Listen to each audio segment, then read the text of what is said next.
حتى أهل البدع والأهواء، أهل البدع العقائدية وأهل البدع السياسية. أنا أقول بيننا وبينكم السلف، بيننا وبينكم الكتب، كان فيقول البدع بيننا وبينكم السلف. Setiap kita boleh jadi mengalami ujian-ujian yang seperti ini. Bahkan Rasulullah pun mengalami ketika pulang dari perang Tabuk. Baik, kembali kepada hadis Abi Qatadah dan juga hadis Anas dan lain-lain. Man nama an sholatin au nasiyaha fa waqtuha idza dzakaraha. Dalam lafaz yang lain, fal yusalliha idza dzakaraha. Barang siapa tertidur dari sebuah salat atau dia lupa dari sebuah salat, maka waktunya adalah ketika dia mengingatnya. Atau dalam lafaz yang lain, hendaknya dia mengerjakan salat itu ketika dia mengingatnya. Jadi orang yang mendapatkan udzur, maka dia mendapatkan kesempatan untuk mengerjakan sholat itu. Waktunya adalah ketika dia ingat. Dan jangan ditunda-tunda. Dan dia tidak dosa karena ini udzur. Adapun yang dibahas di dalam hadis Ibni Mas'ud yang di dalam kitab ini yang disebutkan oleh Rasulullah, itu adalah orang yang menyengaja. Ada kesempatan bangun, dia memilih untuk melanjutkan tidur, akhirnya benar-benar terlewatkan waktu untuk sholat. Ini yang setan mengencingi telinga dia. Tapi yang tidak sengaja, maka Allah Maha Baik. Apakah bisa diqadha? Ini terjadi khilaf di kalangan ulama tentang istilahnya. Apakah istilahnya itu qadha ataukah ada? Yang betul sebagaimana dijelaskan oleh Imam Syaukani rahimahullah, istilahnya adalah ada, bukan qadha. Karena yang namanya qadha itu adalah penunaian kewajiban di luar waktu. Sementara untuk orang yang lupa atau orang yang tertidur, memang itulah waktu dia. Waktunya ketika dia ingat. Jadi hakikatnya bukan qadha, tapi memang itu adalah ada. Dia menunaikan pada waktu yang diberikan oleh Allah untuk dia, yaitu waktu ketika ingat. Adapun intinya adalah boleh. Cuma apakah dinamakan qadha atau ada, ini yang dipermasalahkan. Tidak masalah insyaallah.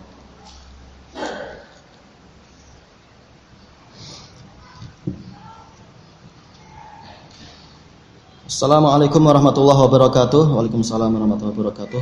Seseorang mengajak bergabung di perusahaan asuransi di sosial media, lalu saudaranya menasihatinya. Ini perlu dibaca semua enggak ya?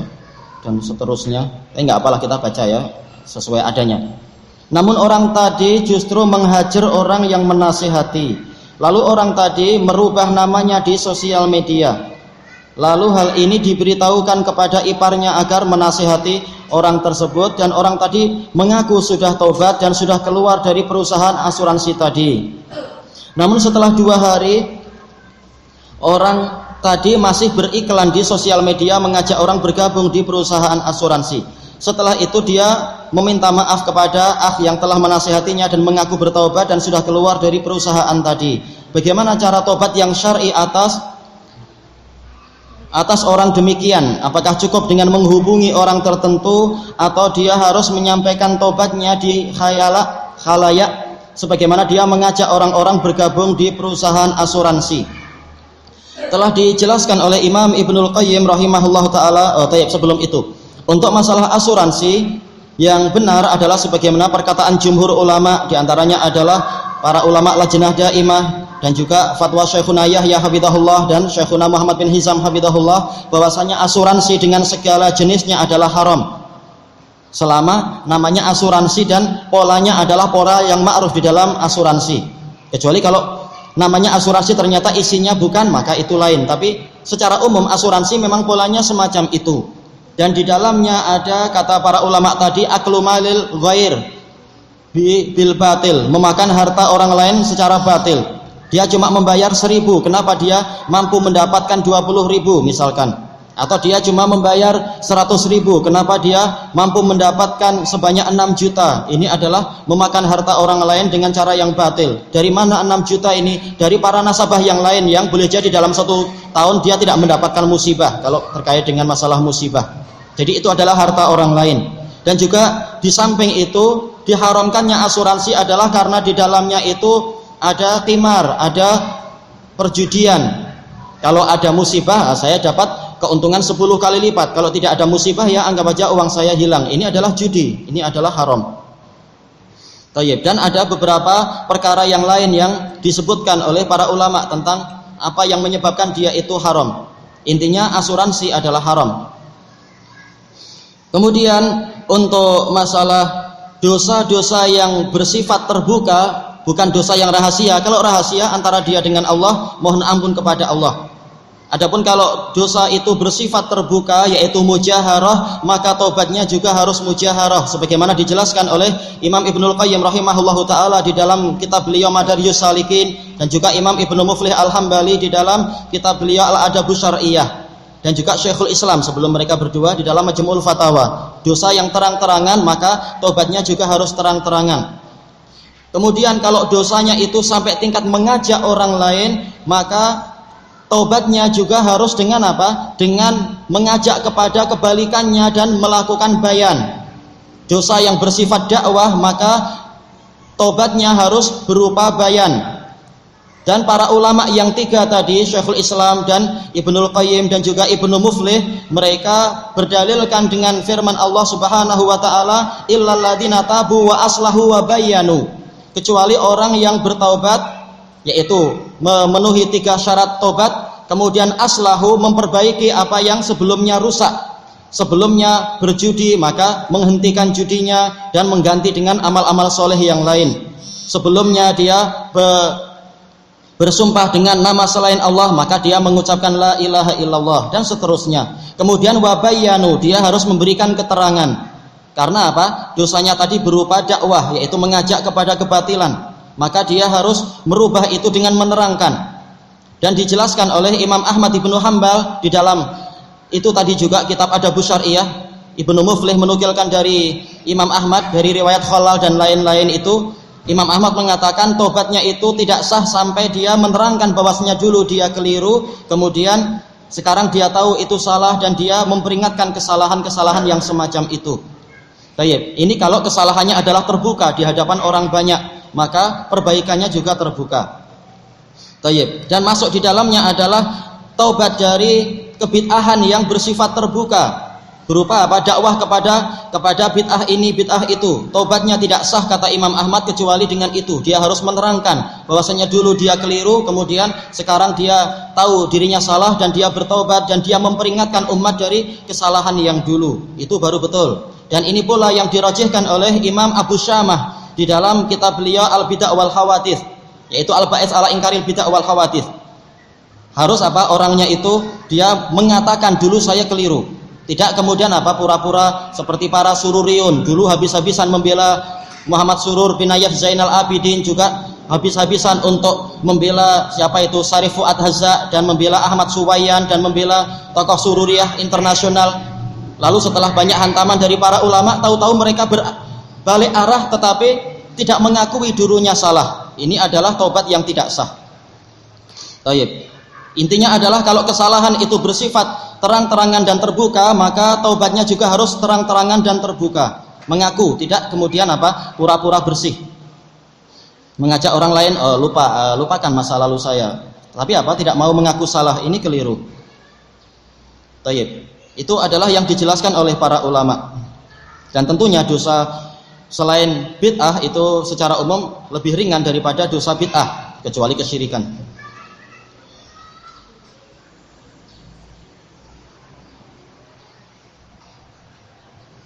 Mohon nasihatnya bagi kami tulab yang juga masih baru mengenal dakwah sunnah, dengan banyaknya permasalahan yang terjadi dalam dakwah di negeri kita ini. Permasalahan akan selalu menimpa semua orang, baik muslim ataupun kafir, baik sunni ataupun bid'i, semuanya diuji sampai dia mati. Dia akan diuji bukan hanya di negeri kita, tapi memang di seluruh dunia. Selama setan masih ada, maka masalah itu akan selalu ada. Selama hawa nafsu masih ada, permasalahan akan selalu ada. Selama kejahilan ada dan pemahaman itu bertingkat-tingkat, maka permasalahan akan selalu ada. Khususnya di sekeliling kita ini, yang mana seakan terlihat melemah dan terkotak-kotak. Baik, itu betul.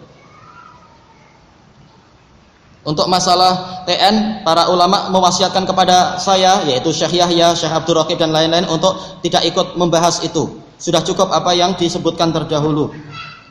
Adapun kalau sampai saling menghajar dan saling mentahdir. Semua ulama yang membahas masalah TN melarang untuk saling menghajar dan mentahdir.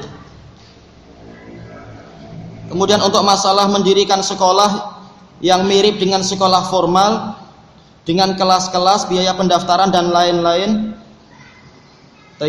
Untuk sekolah, kalau betul-betul dia membuat sekolah, kata Syekh Yahya, ini akan menyibukkan. Bukan dia haram kalau dia itu sama sekali tidak ada maksiatnya, maka itu bukan sesuatu yang haram. Tetapi ini akan menyibukkan. Kenapa? Kalau orang itu sudah tahu salafi, maka kenapa dia tidak mengkhususkan dirinya atau anak-anaknya itu untuk menjadi ulama, betul-betul konsentrasi menjadi penghafal Quran dan menjadi menjadi ahli ilmu. Apa tujuan orang-orang membuat SDIT atau SDIP atau SMP IT atau IP dan seterusnya? Tujuannya adalah untuk katanya keseimbangan antara ilmu dunia dan ilmu akhirat. Untuk apa Anda sampai sedalam itu mencari ilmu dunia? Sudah banyak orang-orang yang sibuk dengan masalah ilmu dunia. Itu adalah paling kuatnya adalah fardu kifayah. Mas sudah berjuta-juta orang yang melakukan fardu kifayah itu. Sementara untuk menjadikan orang itu alim itu boleh dibilang belum ada sampai sekarang atau masih sangat sedikit.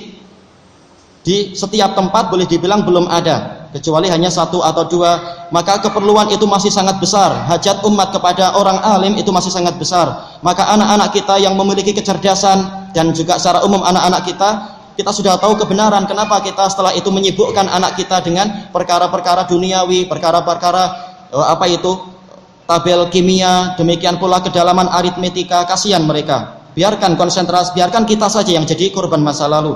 Anak-anak kita, siapkan mereka untuk menjadi para muhaddisun dan seterusnya. Itu yang seharusnya.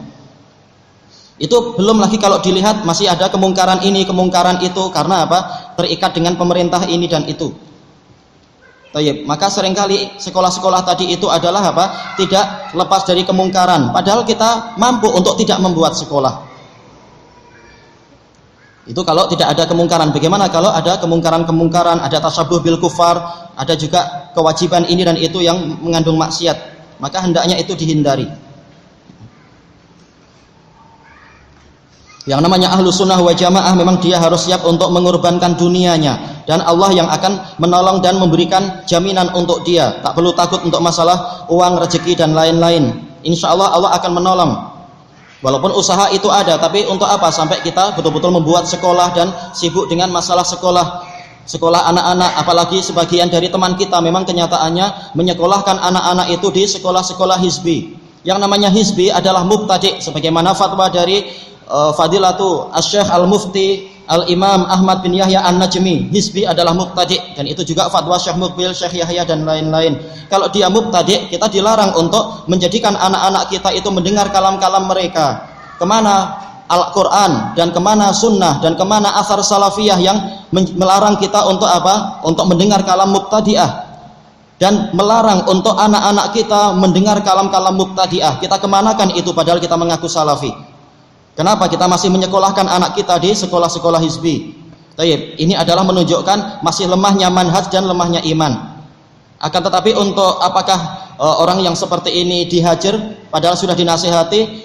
Sampai sekarang anak belum mendapatkan fatwa dari para ulama untuk menghajar orang-orang yang menyekolahkan anaknya di hizbi. Adapun orang yang memang bukan anak kecil, tapi orang-orang dewasa yang dia tahu hizbiyah dan dia tahu seseorang itu hizbi, kemudian dia masih bergaul dengan hizbi, diingatkan tidak mau, memang dia juga digabungkan dengan hizbi tersebut.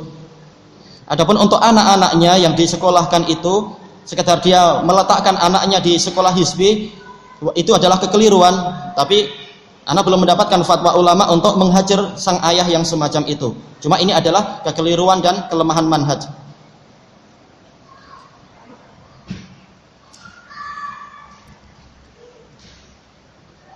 Untuk beberapa soal yang lain kita lanjutkan nanti siang mungkin. Kita lanjutkan dulu pembahasan kitab ini.